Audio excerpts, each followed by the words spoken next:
오늘 주님께서 우리에게 주시는 이 말씀, 사망을 통해서 생명을 나타낸다는 귀한 말씀입니다.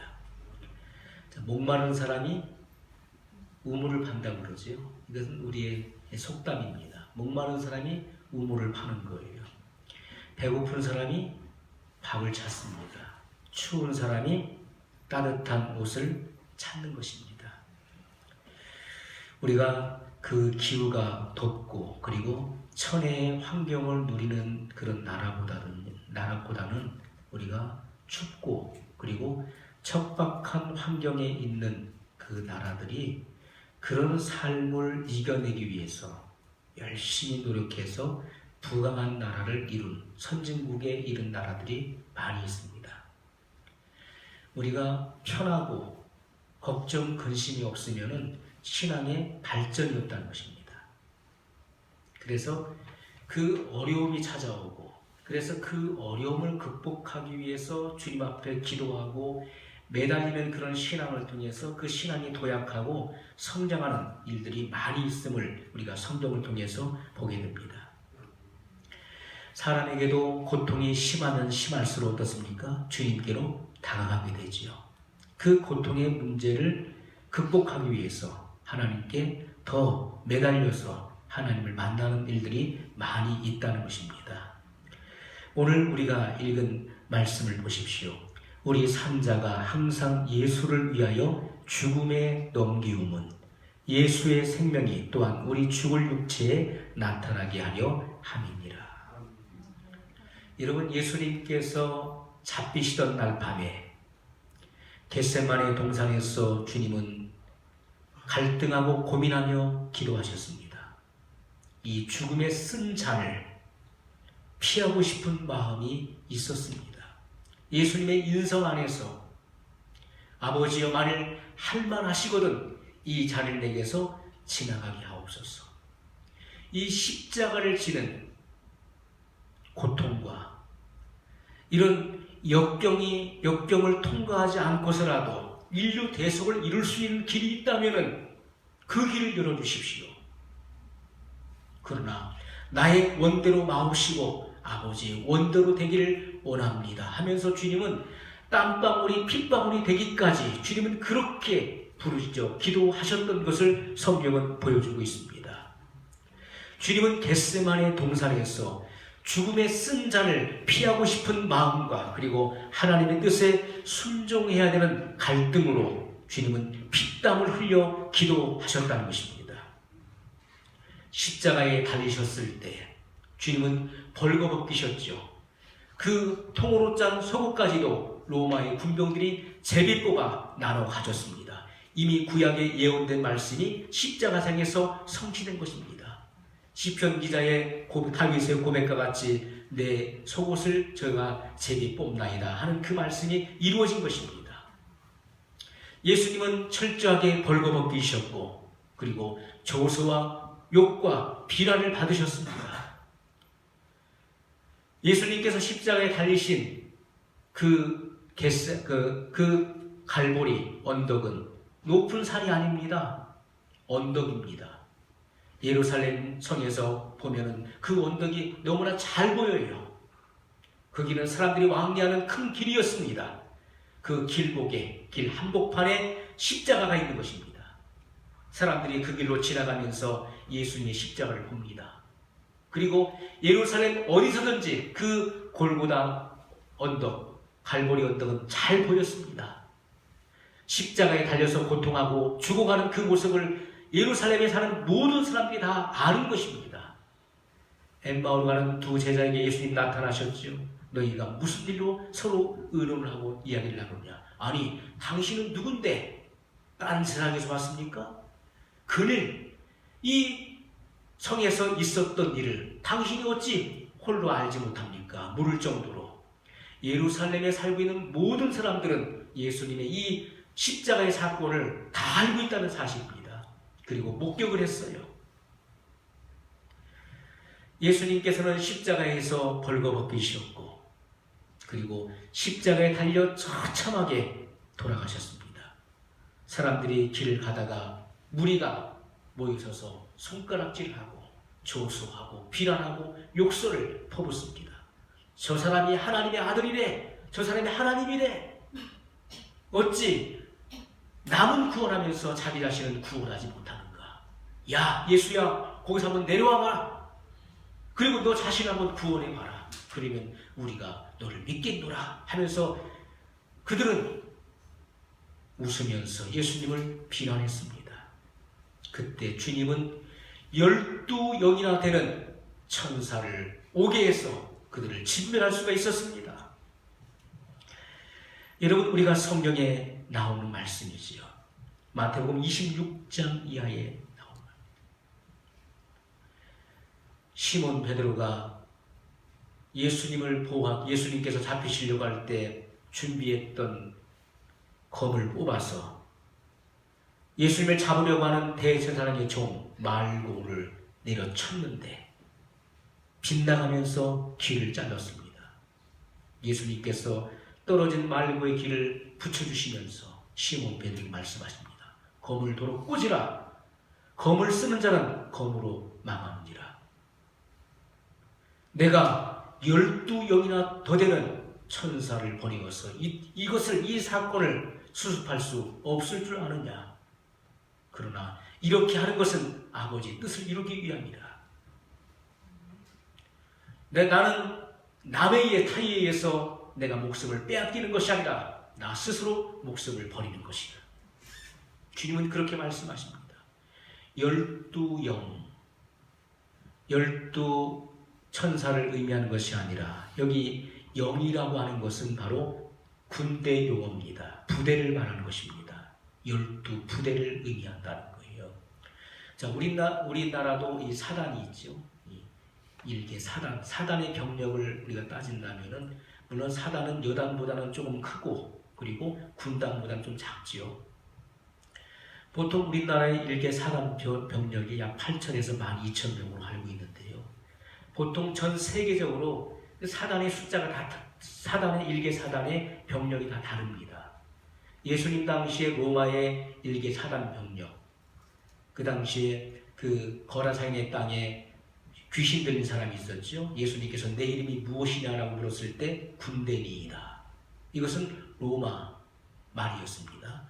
그 당시에 로마의 일개 그 병력 사단이 6,000명이었어요. 그래서 6,000마리의 그 귀신의 떼가 그 한 사람 속에 들어가 있었던 것을 우리가 볼 수가 있습니다. 각 세계적으로 일개 사단의 병력은 약 3,000명에서 2만 명 정도로 이렇게 구성되어 있습니다. 사단이 다 다르고 또 병력의 숫자가 좀 차이가 있습니다. 이것은 이 땅에서 이루어지는 하나의 사단 병력이에요. 군대의 병력인데, 그런데 하나님 나라의 이 천사의 병력은 수를 헤아릴 수가 없죠.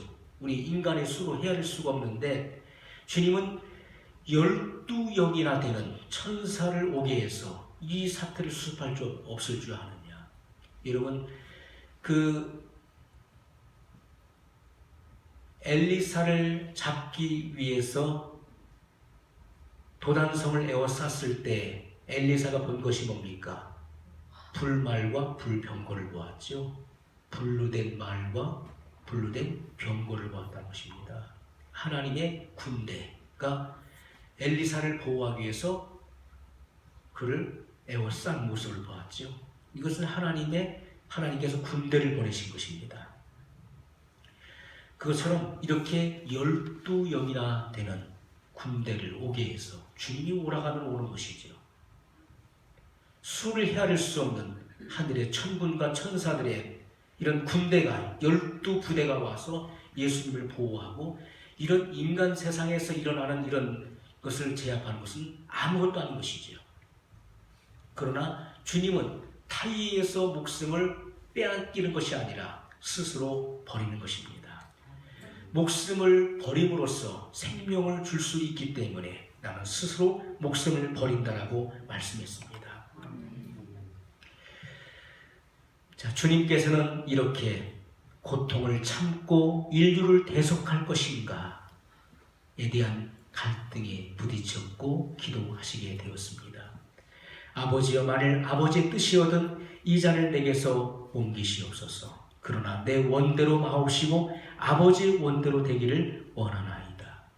예수께서 힘쓰고 애써 더욱 간절히 기도하시니 땀이 땅에 떨어지는 핏방울같이 되더라고 말씀하고 있어요.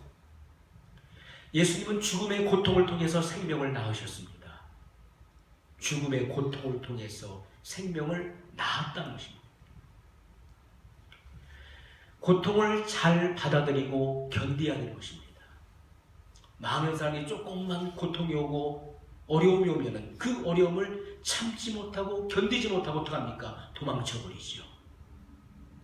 내게 주어진 내 몫의 십자가를 행개쳐버립니다. 왜? 어렵고 지금 힘드니까, 현실적으로 어려움에 봉착하니까 그것을 회피하려고 합니다. 그런 사람은 아무것도 이룰 수가 없어요. 주님의 뜻을 이룰 수 있는 사람은 이러한 이루 말할 수 없는 갈등과 고민 속에서 그 고난을 회피하지 않고 참고 견디면서 전진해 나가는 사람만이 하나님의 뜻을 이룰 수 있다는 것입니다. 예수님을 조소하고 욕하고 비난하고 손가락질하는 자들을 향해서 12영이나 되는 천사를 파송해서 저들을 다 진멸할 수도 있었습니다. 그러나 주님은 그 수치와 모욕을 참으셨다는 것입니다. 그래야만 영혼을 구원할 수 있기 때문에 주님은 그 모욕을 참으셨다는 것입니다. 이것은 하나님과의 깊은 교제를 통해서 그 일이 가능했다는 것입니다. 오늘 우리들도 하나님과의 깊은 교제를 통해서만이 이런 십자가를 질 수 있고 어려운 문제를 극복할 수 있다는 것입니다. 아멘. 다윗이 아버지의 심부름으로 그 군에 가 있는 형들을 방문하게 되었습니다. 와서 보니까 블레셋의 장군 골리앗이 나와서 하나님의 이름을 모욕하고 이스라엘의 군대를 능욕합니다. 그래서 다윗이 어떻게 합니까? 왜 이스라엘의 군대는 왜 저 하나님을 모욕하는 저 골리앗 장군에게 나가지 않는가? 그래서 자기 자신이 자천해서 골리앗과 싸우겠다고 했습니다. 그런데 그때 골리앗이 내건 그 내용이 뭡니까? 누구든지 나와 겨루자. 그래서 내가 이기면 너희는 우리의 속국이 되는 것이고 내가 지면 우리가 너희 속국이 된다. 아무도 그 장대한 거인 앞에 나갈 자가 없었어요. 다윗이 사울 앞에 나갔습니다. 나가서 내가 골리앗과 싸우겠습니다 하니까 사울이 기가 막히잖아요. 사울도 보통 사람의 키보다도 어깨 위나 더한데 키가 큰 사람인데 골리앗에 비하면 애기예요. 그런데 소년 다윗이 나이가 이제 한 17 정도밖에 안 16, 17밖에 안 되는 그런 소년이 나와서 외소한 사람이 그 장군과 싸우겠다고 하니까 말이 안 되잖아요. 그래서 어떻게 합니까? 야, 너 진짜 싸우려고 하느냐? 싸우겠습니다. 그러면서 다윗이 뭐라고 합니까? 간증을 하죠. 내가 믿는 여호와 하나님께서 나와 함께 하십니다. 내가 양을 치는 사람인데 때로는 곰이 습격을 하고 사자가 습격을 합니다. 그러나 내가 곰의 발톱과 사자의 이빨에서 내 양을 건져왔습니다. 끝까지 추격해서 곰과 사자를 때려잡았다는 거예요. 그리고 내 양을 건져온 사람입니다. 하나님이 나와 함께 하시기 때문에 이 일이 가능했습니다. 아멘. 오늘도 이 전쟁에서 하나님이 나와 함께 하심으로 난 골리앗을 이길 것입니다. 아멘. 그러니까 사울이 뭐라고 합니까? 야, 이거 내가 입고 있는 이 갑옷을 네가 입어라. 그래서 사울이 그 키가 큰 사람이 갑옷을 벗어가지고 다윗에게 입혀줘요. 그리고 그가 쓰고 있었던 투구도 쓰여지니까 그 머리가 큰 사람 투구를 쓰고 어떻게 되겠습니까? 쑥 들어가겠죠. 갑옷도 크니까 얼마나 크겠습니까? 출렁출렁 막 다 흘러내렸겠죠. 전투화를 신겨주고 그리고 사울이 쓰던 칼을 왕의 칼을 줬어요. 자, 왕의 투구를 썼습니다. 왕의 갑옷을 입었죠. 왕의 칼을 찼습니다. 얼마나 대단하고 얼마나 자랑스럽습니까? 아무나 할 수 없는 그런 왕의 것을 다윗이 입었잖아요. 딱 입고서 어떡합니까? 성경에 보니까 시범적으로 걸어가요. 그러니까 너무 불편한 거예요. 다 벗습니다. 다 벗어요. 그리고 본래 입었던 그 옷을 입고, 그리고 무기가 뭡니까? 저 개울가에 가서 물매를 5개를 찾았어요.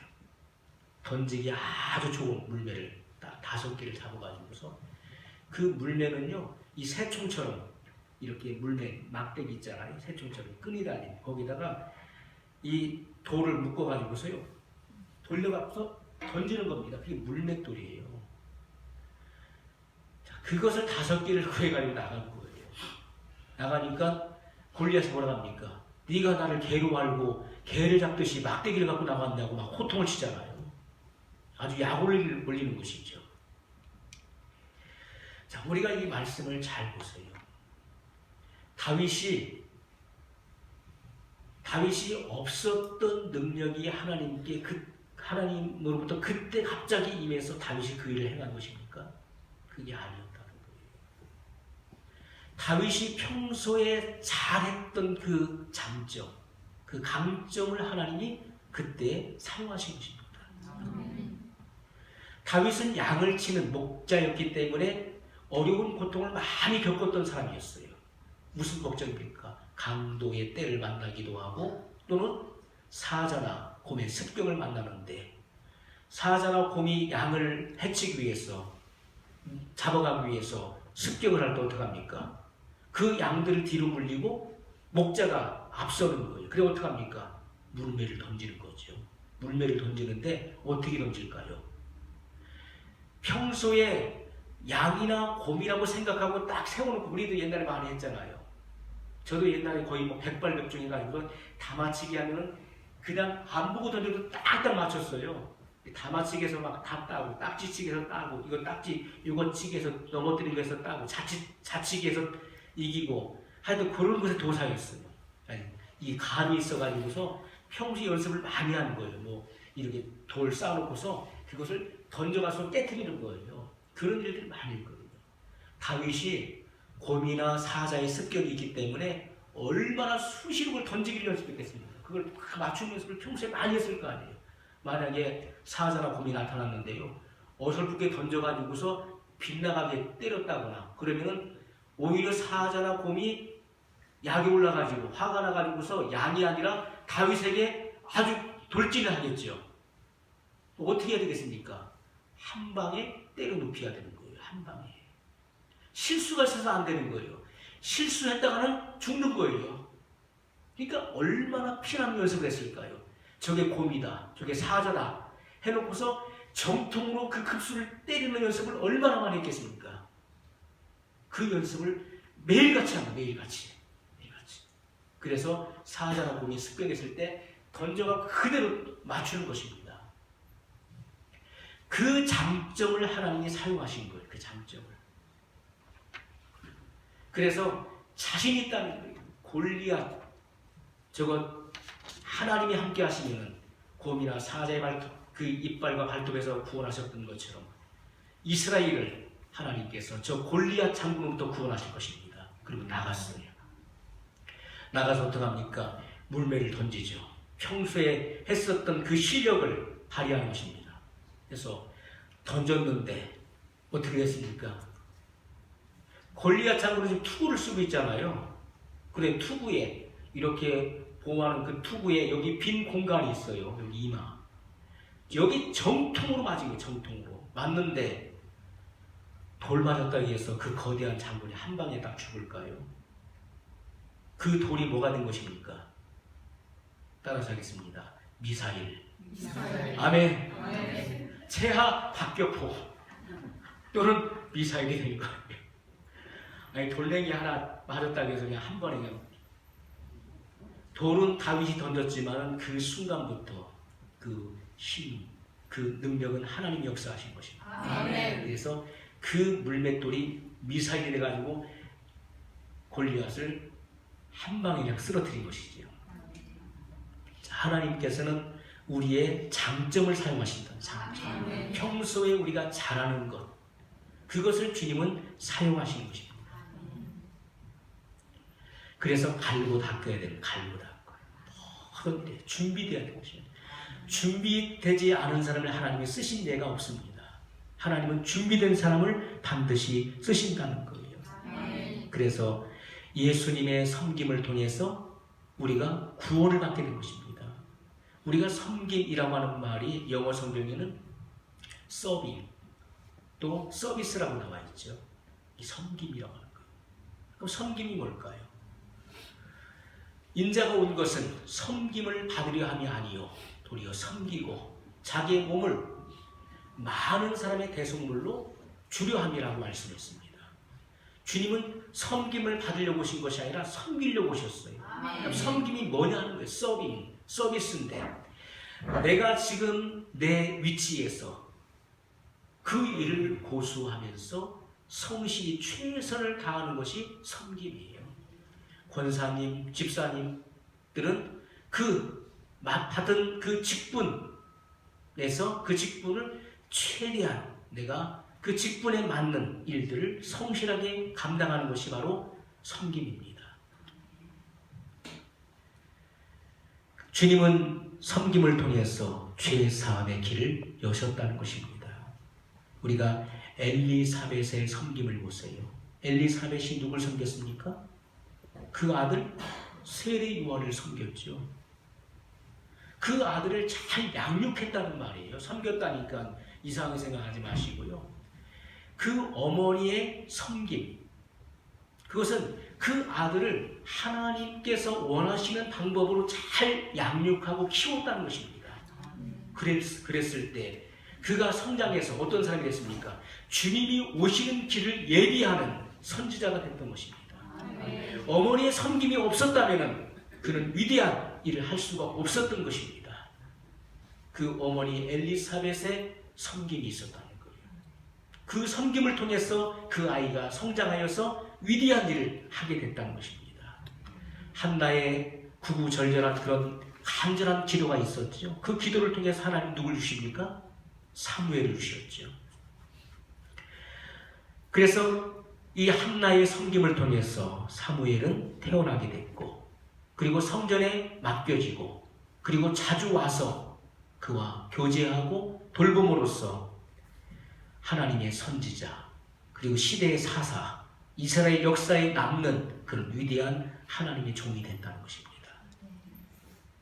이것이 바로 부모님의 섬김을 의미하는 거예요.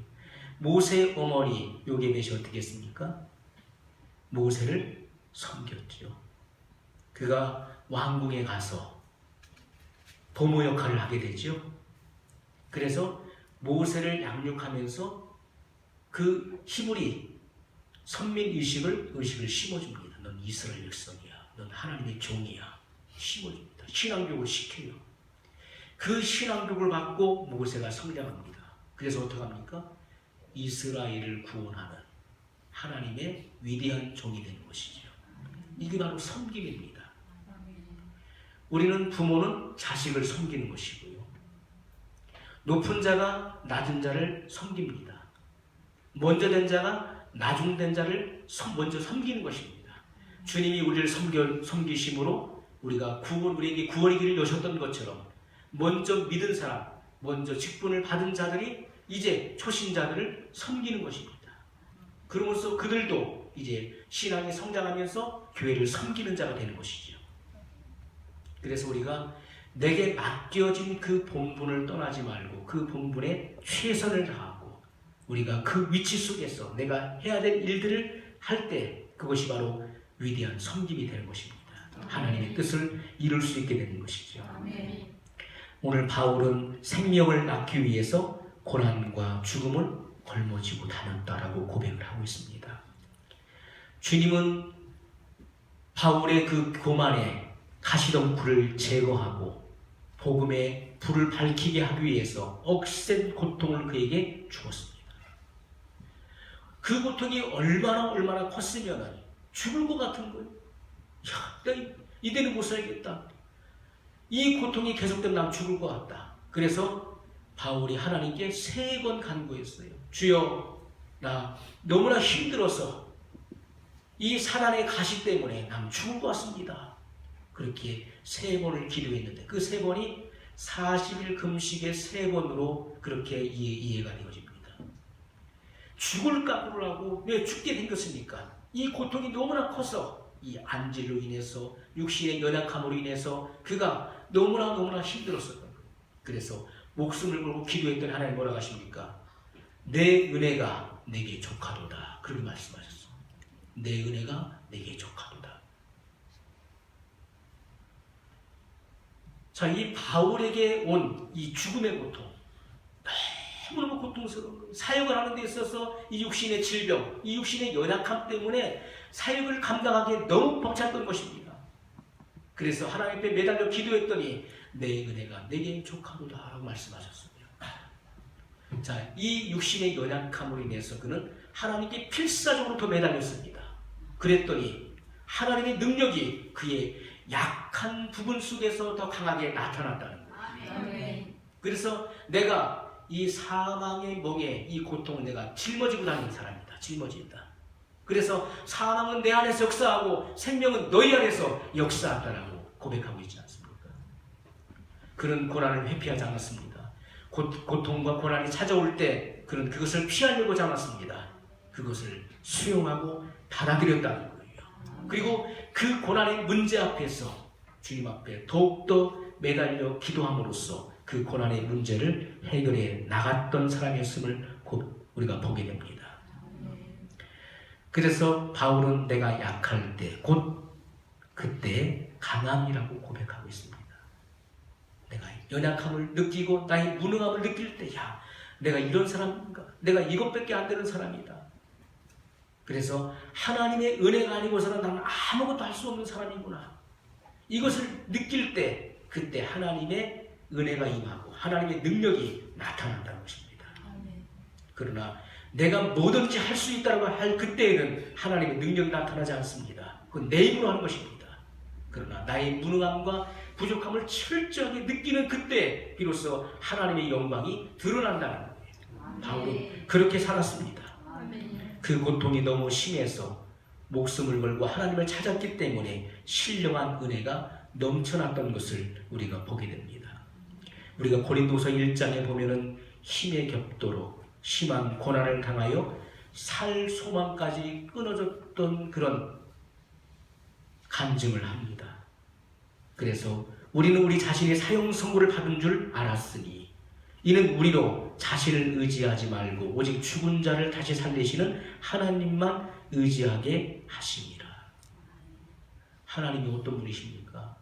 그 바울의 그 기고만장하고 그 교만을 꺾어버리기 위해서 그 교만의 가시덩굴을 재버리기 위해서 하나님이 극심한 고난을 집어 주셨다는 거예요. 그게 아니면 바울은 안 깨질 사람. 절대 안 깨집니다. 그래서 우리가 기고만장하고 교만하면요, 하나님의 고난은 더욱더 큰 것입니다. 그래, 너 안 깨지는구나. 깨질 수 있는 방법은 고난이에요. 고통. 그걸 통해서 철저하게 자기 비하가 이루어지는 거예요. 그때 비로소 하나님 항복합니다. 그렇지 않고서는요, 그 교만이 고개를 숙였다가 다시 살아나요. 제가 수년 전에 저희 아버지 산소에 벌초를 하러 갔습니다. 가서 벌초를 하려고 하는데 우리 사촌 형하고 같이 하는데 오래간만에 가보니까 잡초가 많이 나왔어요. 이 잡초를 다 씨를 말린다고 제가 구두발로 막 비볐어요. 그랬더니 그렇게 해서 안 죽는다는 거예요. 어림없다는 거예요. 그래서 구두발로 막 해서 이렇게 했는데도 안 죽냐고 했더니 또 살아난대요. 아주 그냥 독한 약을 제초제를 막 뿌려가지고서 그것을 완전히 씨를 말리지 않으면 안 죽는다. 또 살아난다는 거예요. 우리가 교만이 쉽게 꺾여질 것 같죠? 고개를 숙였다가 또 어느 정도 좀 살만하면 고개를 바짝 끄는 거예요. 우리 인간의 죄성이 그렇습니다. 죽은 것 같은데 또 뿡 들고 또 딱 살아나버려요. 그렇잖아요.